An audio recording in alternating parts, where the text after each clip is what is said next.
এই দেশের যে সকল নাগরিক আছে, হিন্দু, বৌদ্ধ, খ্রিস্টান, মুসলিম, আমরা এই দেশের নাগরিক।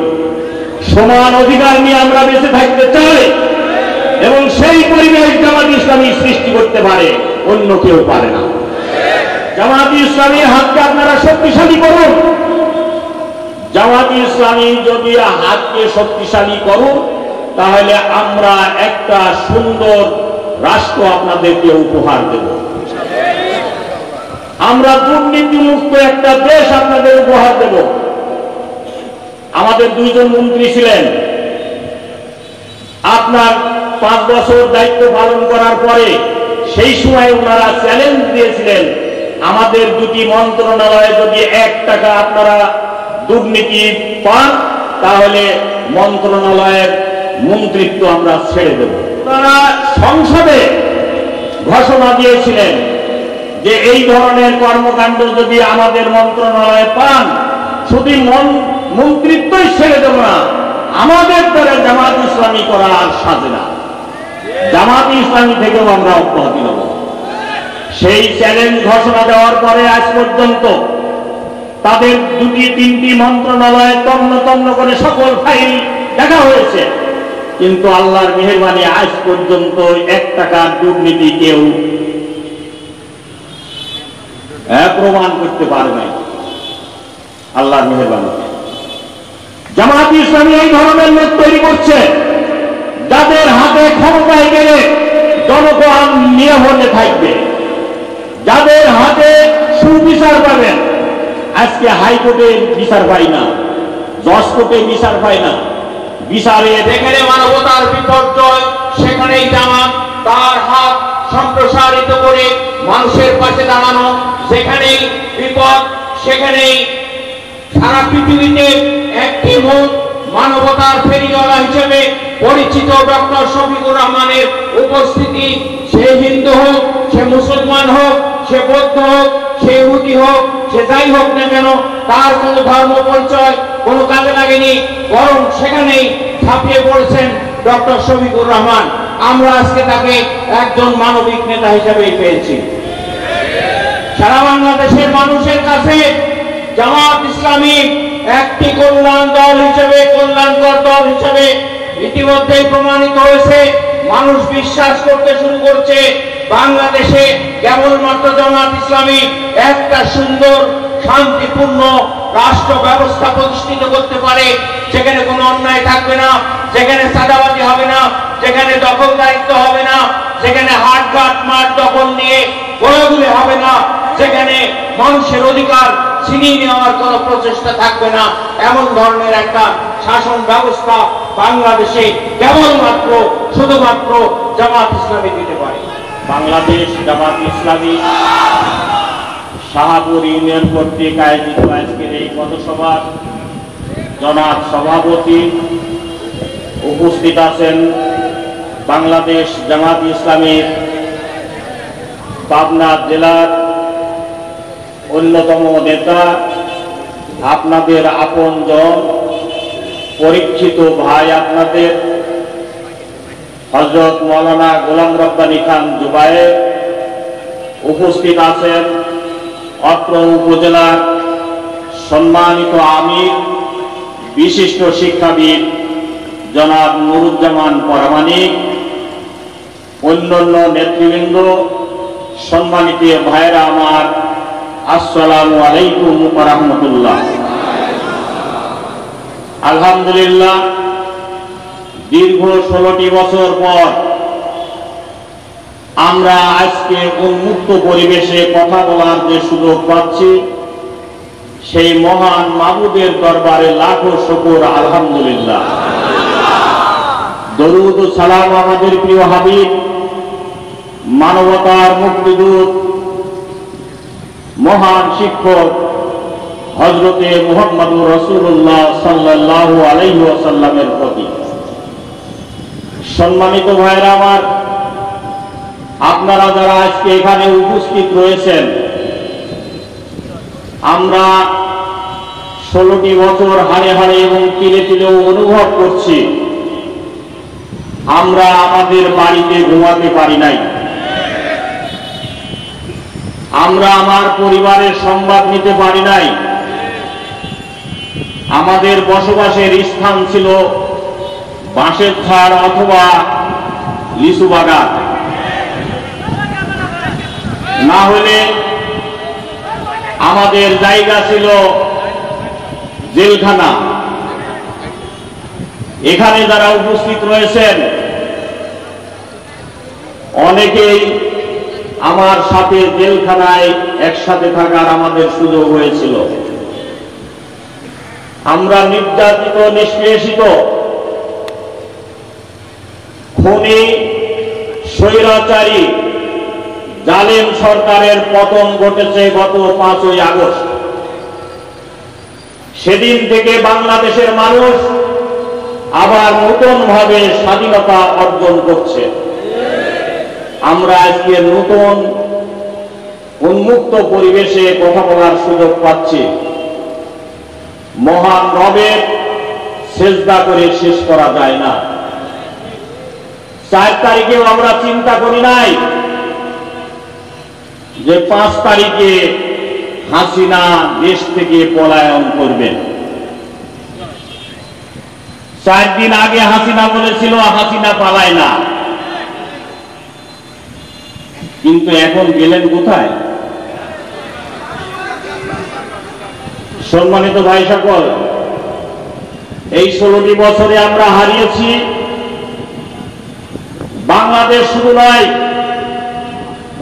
বিশ্বময় যিনি নেতৃত্ব দিতেন ইসলামী আন্দোলনে, পাবনার কৃতি সন্তান, পাবনার অহংকার এবং গৌরব, আমাদের রহমত মৌলানা মতিউর রহমান নিজামী, যিনি সফল মন্ত্রী ছিলেন 2 বার, 2টি মন্ত্রণালয়ে।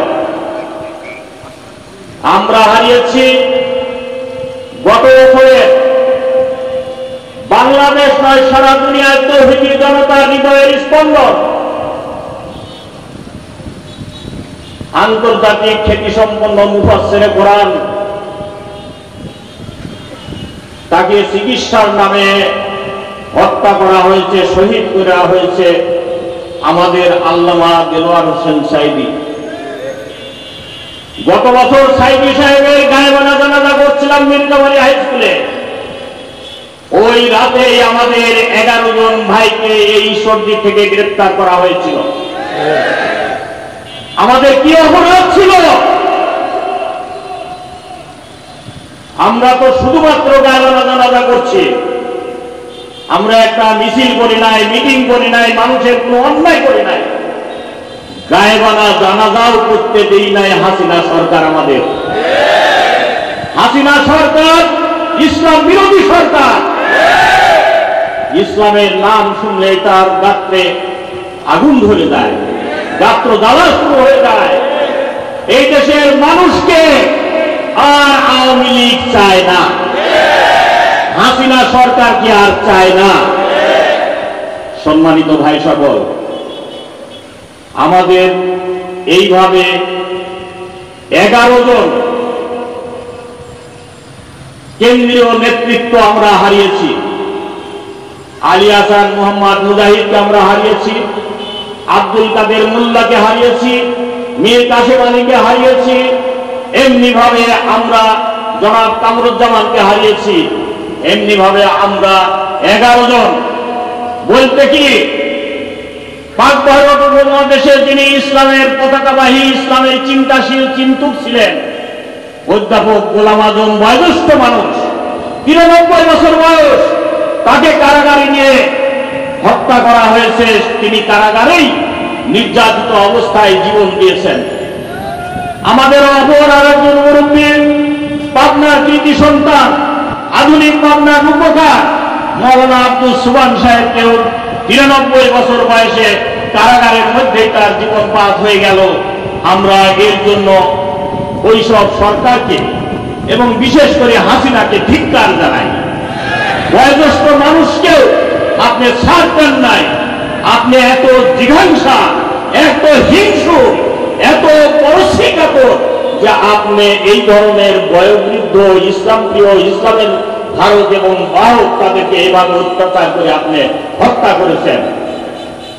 আমরা পরিষ্কার বলতে চাই, গোপালগঞ্জ থেকে নাকি আওয়াজ উঠছে আমাদের নেত্রীকে আমরা ফিরিয়ে আনব।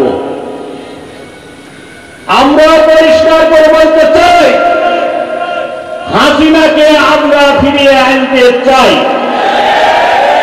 এবং হাসিনাকে খুন করেছে, গুম করেছে, যে অন্যায় করেছে, অত্যাচার করেছে, এদেশে হাজারো কোটি টাকা লোকাত্মই পাচার করেছে, অবশ্যই অন্তর্বর্তীকালীন সরকারের কাছে আমাদের দাবি ওই হাসিনাকে নিয়ে এসে আইনের আওতায় এনে তার বিচারের সম্মুখীন করতে হবে।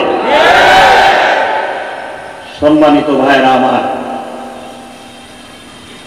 বাংলাদেশ জামাত ইসলামী এদেশে ইসলাম প্রতিষ্ঠা করতে চায়। আমাদেরকে হাসিনা তার বিদায়ের 4-5 দিন আগে 1 তারিখে 1 আগস্ট আমরা নাকি জঙ্গি সংগঠন, আমরা নাকি জামাত ইসলামী নাকি সন্ত্রাসী সংগঠন, এই অজুহাত দিয়ে আমাদের দলকে নিষিদ্ধ ঘোষণা করা হল। জামাত ইসলামী জঙ্গিকে প্রশ্রয় দেয় না, সন্ত্রাসের সাথে তার কোনো মিল নেই। সন্ত্রাসকে আমরা আশ্রয় প্রশ্রয় দিই না। পরিষ্কার ভাবে বলতে চাই, জামাত ইসলামী একজন সাধারণ কর্মীও সন্ত্রাসের সাথে, জঙ্গির সাথে তাদের কোনো সক্ষতা নাই, বন্ধুত্ব নাই। আমরা জঙ্গিবাদকে উৎখাত করতে চাই, সন্ত্রাসকে উৎখাত করে শান্তিপূর্ণ দেশ গঠন করতে চাই। এবং আমাদের কার্যকলাপ তো আপনারা দেখছেন, এই কয়েকদিনের ভিতরেও দেখার আরো ভালো সুযোগ হচ্ছে আপনাদের, আলহামদুলিল্লাহ। আমার মৌলানা গোলাম রব্বানী খান জোবায়ের বললেন, হাটে নাই, ঘাটে নাই, দখলদারিতে নাই, চাঁদাবাজিতে নাই, জামাত ইসলামী এই সব কার্যকলাপের সাথে জড়িত নয়। 5 তারিখে আমাদের আমিরে জামাত ডাক্তার শফিকুর রহমান সাহেব বলেছেন, কোন অগ্নিসংযোগ, লুটপাট এই ধরনের কোন কাজের সঙ্গে জামাত জড়িত থাকবে না। এবং আমাদের নেতা এবং কর্মীরা সারা দেশে পরিষ্কার জনগণকে বুঝিয়ে দিয়েছে, আমরা শান্তিপ্রিয়, শান্তিতে বসবাস করতে চাই, কাউকে আমরা এই ধরনের কাজের সঙ্গে আমরা জড়িত নই, কারণ ক্ষতিকারক কাজ আমরা করি না। সম্মানিত ভাই সকল, পরিশেষে আমি বলতে চাই, আমাদের অমুসলিম ভাইয়েরা, আমাদের হিন্দু ভাইয়েরা অনেকে আতঙ্কগ্রস্ত হন, মৌলবাদী সংগঠন জামাত ইসলামী তাদেরকে অন্যায়ভাবে ক্ষতি করতে পারে। আপনারা এই কয়েকদিন দেখেছেন না? আমরা আপনাদেরকে আশ্বস্ত করতে চাই, জামাত ইসলামী এই দেশের যে সকল নাগরিক আছে, হিন্দু, বৌদ্ধ, খ্রিস্টান, মুসলিম, আমরা এই দেশের নাগরিক, সমান অধিকার নিয়ে আমরা বেঁচে থাকতে চাই। এবং সেই পরিবেশ জামাত ইসলামী সৃষ্টি করতে পারে, অন্য কেউ পারে না। আমরা ইতিমধ্যেই মন্দিরে মন্দিরে পাহারা দিয়েছি, হিন্দু ভাইদের বাড়িতে বাড়িতে গিয়ে আমরা আশ্বস্ত করেছি, জামাত ইসলামীর কর্মীরা আপনাদের পাশে আসে। অতএব এই উদাহরণ আমরা দেখিয়েছি। অতএব মুসলিম ছাড়া অন্যান্য সম্প্রদায়ের সম্মানিত ভাইদেরকে আমরা আজকে আশ্বস্ত করতে চাই, আপনারা নির্ভয়ে নির্দ্বিধায় এই দেশের নাগরিক সুবিধা যা আছে সবকিছু আপনি ভোগ করবেন। আপনার ধর্মীয় উপাসনালয় প্রয়োজন যদি মনে করেন আমাদের সম্ভব দিবেন, আমরা পাহারা দেব আপনাদের মন্দিরগুলিকে। আমরা এই ধরনের আদর্শে বিশ্বাস। হাসিনা সরকার এত জিঘাংসা, এত হিংসু, এত পরশ্রীকাতর, এই ইউনিয়নের সাবেক সফল চেয়ারম্যান নেফাউর রহমান রাজু আমাদের আপন ভাই, এই ধরনের 47 জনকে হাসিনা ট্রেনে নাকি তারা গুলি করছিল, গুলি করার একটা খোসাও আজ পর্যন্ত পাই নাই, নাকি বলেন? অথচ তার আজ্ঞাবহ জজ সাহেব অন্যায়ভাবে আমাদের এই ভাইদের উপরে এই ধরনের বিচার চাপিয়ে দিয়ে তাদেরকে আজকে কারাগারে বন্দী অবস্থায় আজকে 4-5 বছর জীবনযাপন করছে। আমরা দোয়া করছি এবং ইতিমধ্যে আপনারা শুনেছেন যাদের যাবজ্জীবন এবং 10 বছর ছিল তাদের জামিন হয়ে গেছে। যারা ফাঁসির আসামি আছে তাদেরকেও একটা সিস্টেমের মাধ্যমে আগামী সময়ে সকলে বের হয়ে আসুক। জামাত ইসলামের পক্ষ থেকে আমরা আল্লাহর কাছে সেই দোয়া কামনা করছি। সম্মানিত ভাই সকল, বাংলাদেশ জামাত ইসলামী একটা আদর্শিক সংগঠন। বাংলাদেশ জামাত ইসলামী মানবতার সংগঠন। আপনারা ইতিমধ্যেই দেখেছেন গত 2 বছর আগে সিলেটে যখন বন্যা হয় তখন আমাদের আমির ডাক্তার শফিকুর রহমান সেখানে দিন রাত পরিশ্রম করে আমাদের জনশক্তিকে নিয়ে, ইসলামী ছাত্র শিবিরকে সাথে নিয়ে আপনার অসহায় দরিদ্র বন্যা ক্লিষ্ট মানুষ যারা ছিল তাদের পাশে আমরা দাঁড়িয়েছি। আমরা এবছরেও 10টি জেলায় যে বন্যা কবলিত হয়ে গেছে আপনারা নিজেরাও সাক্ষী, সকলেই অর্থ কড়ি দিয়ে আমাদেরকে সহযোগিতা করেছেন। আমরা সেই সব টাকা পয়সা নিয়ে কেন্দ্রের মাধ্যমে ওই সব ভাইদের কাছে পৌঁছেছি। তাদের এখন সামনে বাড়িঘর করে দেওয়ার দরকার, সেদিকেও জামাত ইসলামী নজর দিচ্ছে এবং সে সমুদায় কাজ করছে। আমরা সামান্য, আমরা পারি না, আমাদের স্বাদ অনেক সাধ্য সীমিত। আপনারা দেখছেন এই ঈশ্বরদীতেই আল্লাহর মেহেরবানিতে এই কামালপুরে 14টি গরু বজ্রপাতে এবং সেই বাড়ির লোক মারা গেল। আমরা আমাদের ভাইদেরকে নিয়ে, আমাদের দায়িত্বশীলদেরকে নিয়ে 2-1 দিন পরেই সেখানে গিয়েছি, তাদেরকে আর্থিকভাবে তার বাড়িতে গিয়েছি। একটা মহিলা যার স্বামী মারা গেছে ওই দিনে বজ্রপাতে ওই গরুর খামারে, আপনার তার 6 মাসের একটা বাচ্চা, সেই বাচ্চা দেখে আসলে চোখের পানি রাখা যায় না। আমরা তাদের কাছে গিয়েছি, তাদের পরিবারের কাছে গিয়েছি। আমরা এই দিনকার বাড়ি ঘুরে গেল, 10টা বাড়ি একসাথে ঘুরে গেল। আপনাদেরকে সাথে করে নিয়ে আমি সেখানে ফজরের নামাজ পড়ছিলাম, এই সময় সংবাদ পেলাম। আমি ফজরেই সেখানে ছুটে গেছি আমাদের ভাইদেরকে সাথে করে নিয়ে। গায়ে গিয়ে দেখি যে সেখানে এখনো আগুন জ্বলছে। আমাদের লক্ষ্মীকুণ্ডার ভাইরা দেখলাম যে হাঁড়ি পাতিল দিয়ে খিচুড়ি মিচুড়ি পাকায় ওই বাড়ির অসহায় মানুষের পাশে তারা দাঁড়িয়েছে।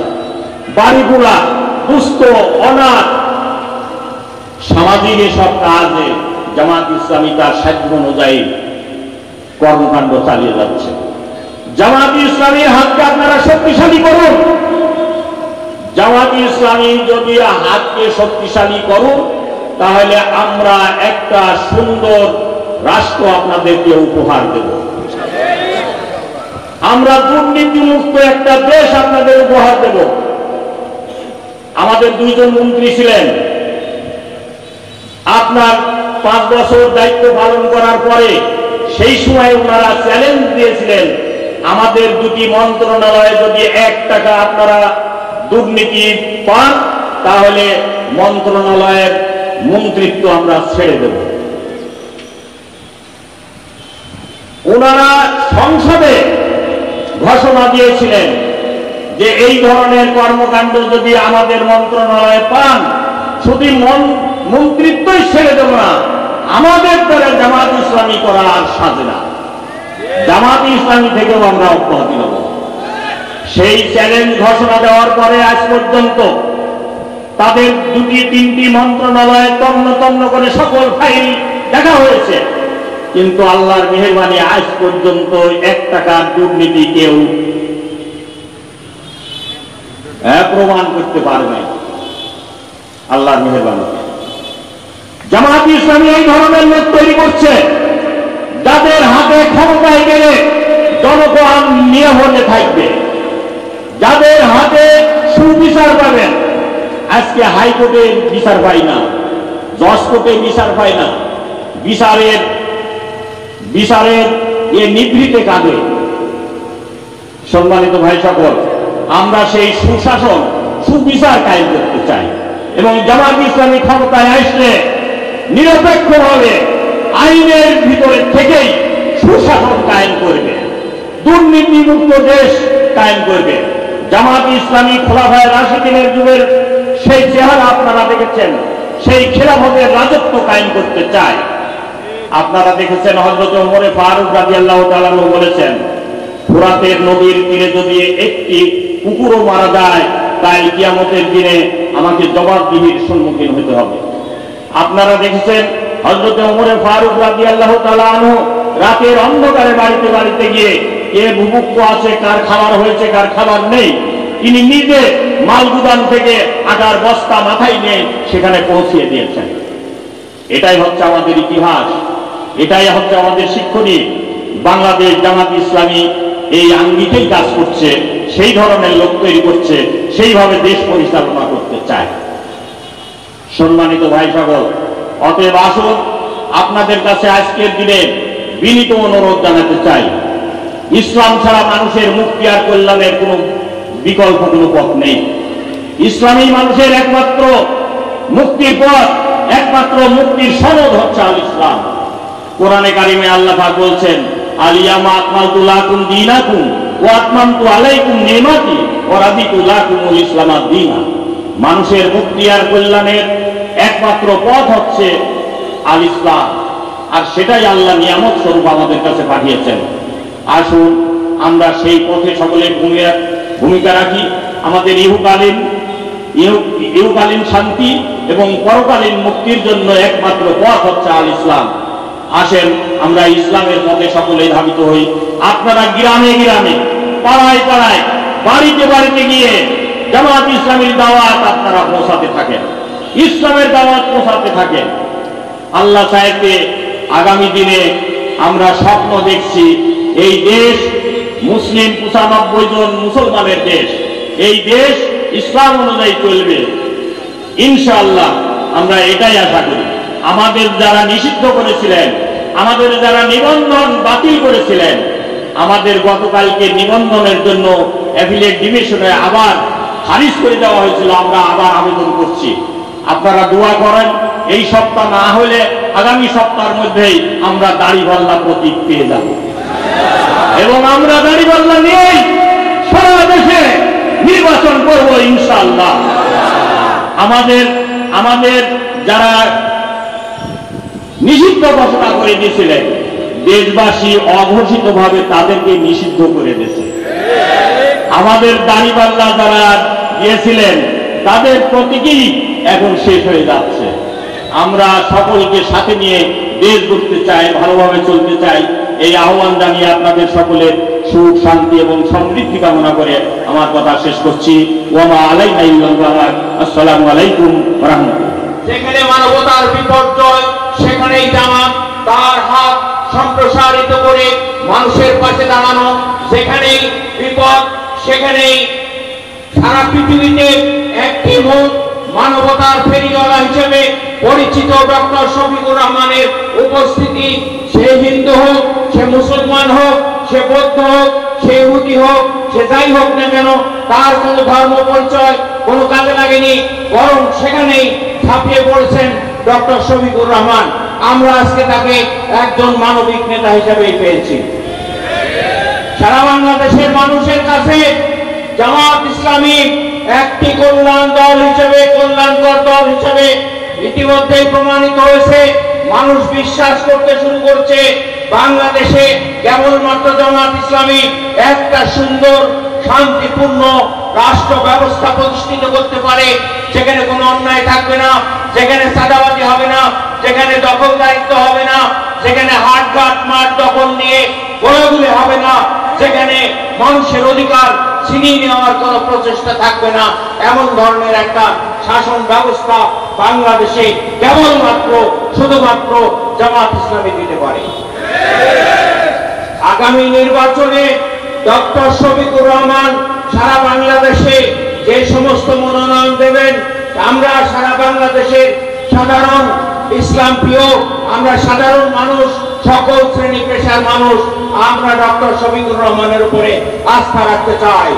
সেই সাথে আমাদের পাশে যিনি আছেন, আমাদের অত্যন্ত পরীক্ষিত নেতা, অত্যন্ত পরীক্ষিত ভাবে যিনি আমাদের মধ্যে সদা সর্বদা সব বিপদ আপদ মুসিবত সকল অবস্থায় যিনি আমাদের পাশে বট গাছের মতো ছায়া দিয়ে আমাদের এই জনপদের মানুষের মধ্যে অবস্থান করছেন, তিনি হচ্ছেন অধ্যাপক আবু তালেব মণ্ডল। কোন অবস্থায় তার জনশক্তিকে ছেড়ে কখনো তিনি কোথাও যান নাই। বিপদ আপদ মুসিবত 2009 সাল থেকে শুরু করে 2023 সাল পর্যন্ত কখনো জনগণকে ফেলে রেখে কোথাও পালায় যান নাই, আর কোথাও গিয়ে থাকেন নাই, বরং জনতার পাশে সদা সর্বদা অতন্ত্র প্রহরীর মতো মানুষের সুখ দুঃখ এসব কিছুতে তিনি একত্র হয়ে মানুষের পাশে থেকেছেন। আমাদের এই পরীক্ষিত নেতাকে আগামী দিনে ঈশ্বরকে আটঘরিয়ার জনপ্রতিনিধি হিসাবে, এমপি হিসাবে আমরা জাতীয় সংসদে দেখতে চাই। আমরা অধ্যাপক আবু তালেব মণ্ডলের নেতৃত্বে ঈশ্বরটিকে একটা শোষণ মুক্ত সুন্দর ঈশ্বরটি বানাতে চাই, যে ঈশ্বরটিতে কোনো মাদক থাকবে না, যে ঈশ্বরটিতে কোনো সন্ত্রাস থাকবে না, যে ঈশ্বরটিতে কোনো চাঁদাবাজি থাকবে না, যে ঈশ্বরটিতে কোনো দখল বাণিজ্য থাকবে না, যে ঈশ্বরটিতে মানুষ শান্তিপূর্ণভাবে হেঁটে চলবে, কোনো অসুবিধা হবে না। সর্বশেষ একটি কথা বলতে চাই, আমিরে জামাত নির্দেশ দিয়েছেন, এই জন্য আমরা একজন কর্মী পর্যন্ত যারা এতদিন পর্যন্ত আমাদের উপরে অত্যাচার নির্যাতন চালিয়েছেন, তাদের বাড়িতে একটা ঢেল পর্যন্ত আমরা নিক্ষেপ করি নাই, কারো ঘর ভাঙি নাই, কারো দোকানপাট দখল করি নাই, কোন হাট ঘাট মাঠ, কোন টিকিট কাউন্টার, কোন জায়গায় জামাত ইসলামের একজন লোক যায় নাই। তারা আমাদের প্রতিপক্ষ হিসেবে দীর্ঘ সময় 16টা বছর আমাদেরকে কষ্ট দিয়েছেন, আমাদের লোকদেরকে কষ্ট দিয়েছেন, আমরা তাদের চিনি এবং খুব ভালো করে চিনি। আপনারা মনে করবেন না যে আপনাদের কিছু বলছি না, এটা আমাদের দুর্বলতা। মনে রাখবেন, ভালো আছেন, ভালো থাকেন। যদি কারো শরীরে চুলকানি থাকে, সেই চুলকানির যথাযথ মলম লাগানো হবে সুতরাং কোন ষড়যন্ত্র, কোন রকমের ষড়যন্ত্র করে মাঠে আসার চেষ্টা করবেন না। ভালো আছেন, ভালো থাকেন। আমরা আপনাদেরকে কোনো ব্যক্তিগত অপরাধের কারণে কারো উপরে কোনো ব্যবস্থা নেব না, যা হবে আইনের পক্ষ থেকে হবে, এই প্রত্যাশা রেখে আমি আপনাদের সকলকে জামাত ইসলামের পতাকা তলে ঐক্যবদ্ধভাবে আন্দোলন করে আগামী নির্বাচনে এই আসনকে জামাত ইসলামের বিজয়ী আসন হিসেবে পরিগণিত করার জন্য সকলকে এখন থেকে কাজ করার উদাত্ত আহ্বান জানিয়ে আমি আমার কথা শেষ করছি। আসসালামু আলাইকুম।